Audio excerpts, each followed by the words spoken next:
Concept classes में आप सभी का स्वागत है। मेरे प्यारे बच्चों, आज की वीडियो में हम लोग पढ़ेंगे क्लास 9th गणित मंजरी बुक से चैप्टर नंबर 2 की एक्सरसाइज 2.1। तो बच्चों, अगर आपको इस एक्सरसाइज में डाउट है तो इस वीडियो को शुरू से लेकर लास्ट तक देखिए, सारे के सारे क्वेश्चंस समझ में आ जाएंगे। चलिए स्टार्ट करते हैं आज का टॉपिक।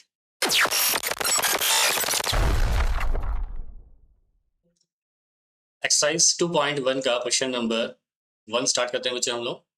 तो बच्चों, एक्सरसाइज 2.1 स्टार्ट करने से पहले मैं आप सबसे रिक्वेस्ट करूंगा कि अगर आप लोगों ने चैप्टर नंबर 2 का इंट्रोडक्शन वीडियो अगर आपने नहीं देखा है तो पहले उसे जाके देख लीजिए, जिसमें मैंने चैप्टर नंबर 2 के सारे बेसिक्स को बहुत ही डिटेल में और बहुत ही सिंपल लैंग्वेज में एक्सप्लेन किया हूँ। ठीक है, तो अगर आप वो वीडियो देखना चाहते हैं तो आई बटन में लिंक दे दिया गया है और डिस्क्रिप्शन में भी उसका लिंक दिया हुआ है, वहाँ क्लिक करके आप वो वीडियो देख सकते हैं ताकि चैप्टर नंबर 2 के सारे बेसिक आपको अच्छे से समझ में आ जाए और क्वेश्चन में कहीं भी आपको कोई भी डाउट ना हो। ठीक है बच्चों, तो चलिए स्टार्ट करते हैं अभी हम लोग चैप्टर नंबर 2 का एक्सरसाइज नंबर 2.1।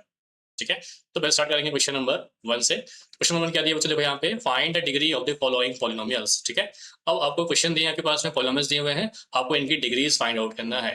ठीक है बच्चों, तो डिग्रीज में आपको पहले बता चुका हूँ इंट्रोडक्शन वीडियो में कि डिग्रीज क्या होती है। एक बार फिर से बताता हूँ मैं डिग्री मतलब क्या होता है। तो देखिए, डिग्री का मतलब होता है हाईएस्ट पावर ऑफ वेरिएबल। ठीक है, मतलब उस पॉलिनोमियल में जो भी वेरिएबल्स है, ठीक है, वेरिएबल्स में जो सबसे ज्यादा हाईएस्ट पावर है उसे ही हम लोग उसकी डिग्री कहेंगे, इस पॉलिनोमियल की डिग्री हम लोग कहेंगे। अब ध्यान से देखिए बच्चों, यहाँ पे तो फर्स्ट वाला पॉलिनोमियल है, यहाँ लिखा हुआ है 2x² - 5x + 3। ठीक है, अब देखिए 3 में कोई वेरिएबल नहीं है, ठीक है, देखो तो कांस्टेंट हो गया। और 5 में एक वेरिएबल है, इसमें कोई पावर नहीं, मतलब पावर 1 बाय डिफॉल्ट होता है।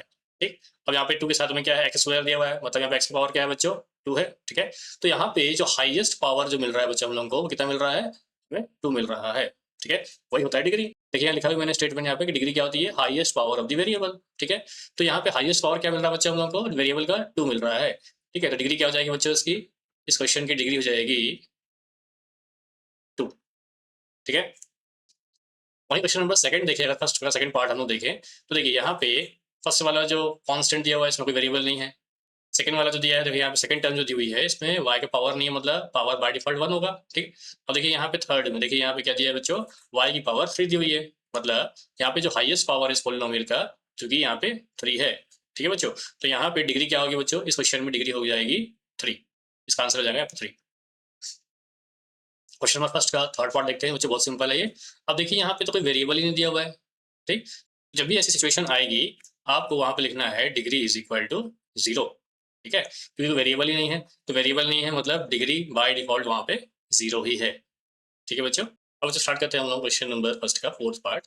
अब देखिए यहाँ पे क्या दिया है बच्चों, यहाँ पे -3 दिया हुआ है, इसमें वेरिएबल नहीं है मतलब कॉन्स्टेंट टर्म हो गया। ठीक है, और 4z दिया हुआ है, अब z में कोई पावर नहीं दिया, मतलब बाय डिफॉल्ट पावर क्या होती है बच्चों, 1 होती है। तो यहाँ पे डिग्री क्या हो जाएगी, डिग्री हो जाएगी उसकी 1। ठीक है, तो इस टाइप से देखिए बच्चों, हमने 4 क्वेश्चंस की डिग्री हमने यहाँ पे मेंशन कर दी है। फर्स्ट की डिग्री यहाँ पे 2 हो गई, सेकंड की डिग्री 3, थर्ड में कोई वेरिएबल नहीं है इसे डिग्री 0। ठीक है, फोर्थ में वेरिएबल तो दिया हुआ है बट पावर कुछ भी नहीं है, मतलब वो बाय डिफॉल्ट 1 होगी। ठीक है बच्चों, तो क्वेश्चन नंबर 1 होता है यहाँ पे कंप्लीट। अब स्टार्ट करते हैं क्वेश्चन नंबर सेकंड। ठीक है बच्चों, तो क्वेश्चन नंबर सेकंड में क्या दिया देखिए, समझते हैं पहले हम लोग। क्या है, right the polynomial of degree 1, degree 2 and degree 3। ठीक है, हमें यहाँ पे बच्चों 3 पॉलिनोमियल लिख रहे हैं, जिसमें एक की डिग्री 1 होगी, दूसरे में डिग्री 2 होगी, तीसरे में डिग्री 3 होगी। ठीक है, तो बहुत ही सिंपल दिया है बच्चों। तो पहले लिखते हैं हम लोग डिग्री 1 वाला, तो लिखते हैं यहाँ पे 4x + 3। ठीक, अब देखिए यहाँ पे वेरिएबल कोई पावर नहीं है, मतलब डिग्री तो बच्चों क्या होगी यहाँ पे 1 होगी, तो डिग्री 1 वाला बच्चा हमने स्टेप्स लिख दिया 4x + 3। ठीक है, अब देखिए यहाँ पे जो इंटीजर है आप कोई भी ले सकते हैं, वेरिएबल आप कोई भी ले सकते हैं, लेकिन डिग्री 1 ही होना चाहिए, मतलब जो वेरिएबल का पावर है वो ना 1 से ज्यादा होना चाहिए ना 1 से कम होना चाहिए, मतलब वो 1 ही होना चाहिए। ठीक है, तो ये हमारा आंसर आ गया फर्स्ट वाला। अब सेकंड वाला करेंगे बच्चे हम लोग डिग्री 2 वाला। ठीक, अब लिख दिया यहाँ पे 5x² + 7। देखिए अब मैंने यहाँ पे इंटीजर चेंज कर दिया, अब इंटीजर आप अपने हिसाब से कुछ भी ले सकते हैं। ठीक है, कोई प्रॉब्लम वाली बात नहीं है, वो आंसर भी सही होगा। कोई जरूरी नहीं है कि जो मैंने लिया इंटीजर्स आप भी वही इंटीजर ले, आप अपने हिसाब से इंटीजर्स ले सकते हैं। वेरिएबल भी आप कोई भी ले सकते हैं आप, बट याद रखना है आपको कि डिग्री 2 ही होना चाहिए, क्योंकि क्वेश्चन में हमें डिग्री 2 बोला गया है। ठीक है बच्चों, तो इस टाइप से बन गया हमारा 5x² + 7, हमारा सेकंड वाला आंसर आ गया। अब थर्ड वाला लेते हैं बच्चों हम लोग, डिग्री हमें 3 लेना है, तो ले लिया बच्चों मैंने यहाँ पे 7x³ + 9। देखिए यहाँ पे जो वेरिएबल का पावर बच्चा हमने यहाँ पे क्या ले लिया, 3 ले लिया है।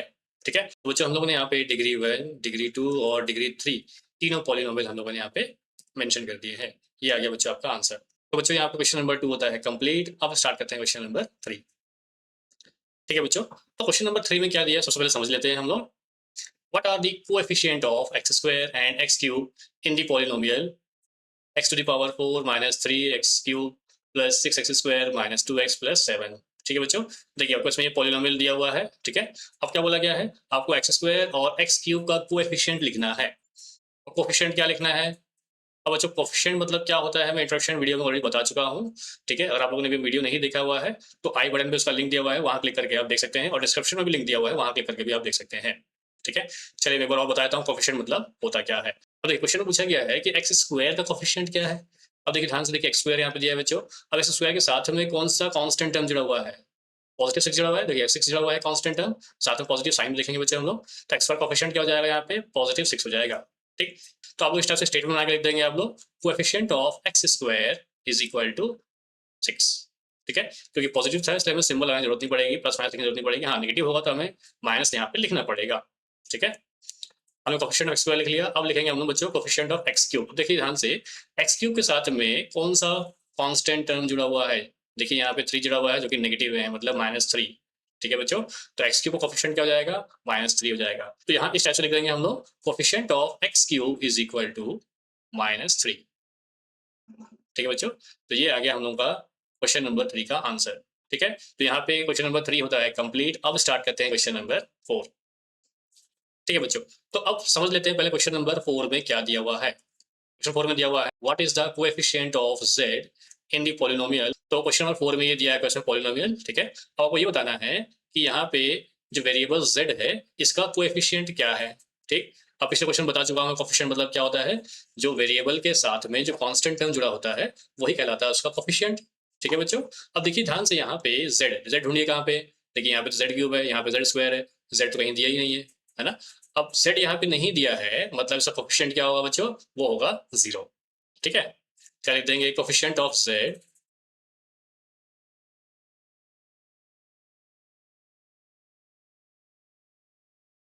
ठीक है बच्चों। तो इस टाइप से हम लोग आंसर लिख देंगे, coefficient of z is equal to 0। 0 क्यों, क्योंकि जब वो वेरिएबल इस पॉलिनोमियल में है ही नहीं तो क्या होगा, उसका कोएफिशिएंट 0 ही होगा, ठीक है। तो बच्चों यहाँ पे क्वेश्चन नंबर 4 होता है कंप्लीट। चलिए स्टार्ट करते हैं क्वेश्चन नंबर 5। तो अब स्टार्ट करते हैं क्वेश्चन नंबर 5।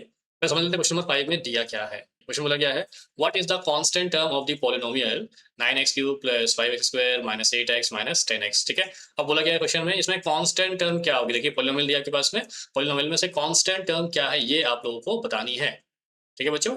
अब ये कांस्टेंट टर्म कौन सी है बच्चों, बहुत सिंपल है, मैं ऑलरेडी इंट्रोडक्शन पार्ट बता चुका हूँ। कांस्टेंट टर्म क्या होती है, जिसमें कोई भी वेरिएबल नहीं होता है। अब देखिए यहाँ पे इसमें वेरिएबल है, इसमें वेरिएबल है, यहाँ पे है ना, 8x के साथ में वेरिएबल है यहाँ पे, ठीक है। बट 10 में कोई वेरिएबल नहीं है, मतलब यही है आपकी कांस्टेंट टर्म, ठीक है बच्चों। क्या लिख देंगे हम लोग, constant term is equal to, sign देखेंगे बच्चों क्या दिया है, -10 दिया हुआ है, इक्वल टू -10, ठीक है। ये आ गया हमारा क्वेश्चन नंबर 5 का आंसर। इसके साथ हमारी एक्सरसाइज 2.1 होती है कंप्लीट। उम्मीद करता हूँ इस वीडियो में बताए हुए सारे के सारे क्वेश्चंस आपको समझ में आ गए हैं। अगर आपको किसी भी क्वेश्चंस में डाउट है तो मुझे कमेंट करके जरूर बताइएगा, और अगर चैनल में पहली बार आए हैं तो चैनल को सब्सक्राइब जरूर कीजिएगा।